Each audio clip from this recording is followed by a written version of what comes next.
Every young fighter at the top of the sport has a defining moment when they proved there was something special behind the hype. If you exclude Saturday night's devastating knockout of Aljamain Sterling, Sean O'Malley's win as an underdog over Peter Yan qualifies.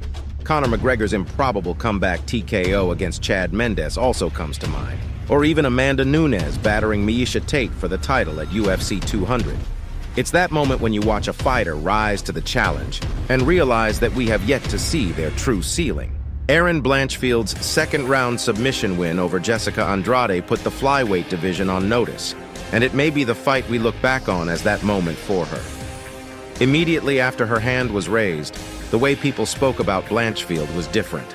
The 24-year-old quickly went from rising prospect to being referred to as a future champion.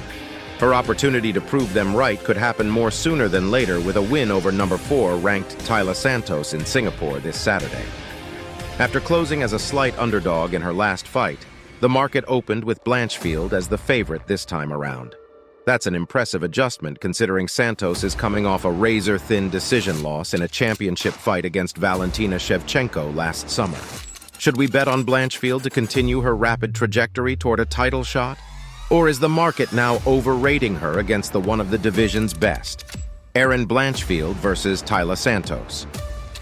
These two fighters were originally scheduled to face each other in February, but Santos was forced to withdraw, leading to the Blanchfield-Andrade fight.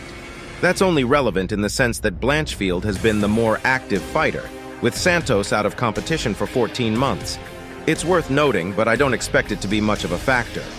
Owning the center of the octagon is going to be critical for both fighters. Santos's strength and athleticism will prove to be Blanchfield's stiffest test to date. Blanchfield was unbothered by the dangers of Andrade's power, buzz-sawing her way through the pocket and ensuring the fight took place on her terms. Santos's front kick will force Blanchfield to rely more on her improved footwork to methodically set up her entries. Where it gets interesting is when Blanchfield gets her hands on her opponent and tries to get the fight to the mat. Santos is very dangerous in the clinch and can do serious damage with her knees in close range.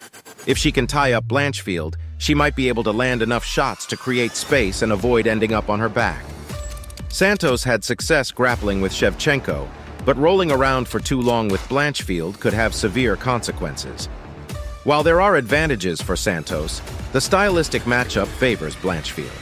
Her striking still needs refinement, but Blanchfield is excellent at weaponizing her forward pressure and crowding her opponent. She doesn't flinch while marching forward and welcomes the exchanges, knowing full well they are going to create openings to secure the takedown. I think that pressure and pace will ultimately force Santos into a mistake positionally and allow Blanchfield to get this fight to the ground, where she is one of the deadliest fighters in the division. Santos is no slouch on the mat, but Blanchfield's combination of elite grappling and punishing ground and pound is on another level. Her win probability dramatically increases the longer she keeps Santos off her feet. Considering she averages 3.76 takedowns per 15 minutes, I'm confident she can win rounds in the event that Santos's submission defense holds up. The odds continuing to move in Blanchfield's favor signals that she is the rightful favorite.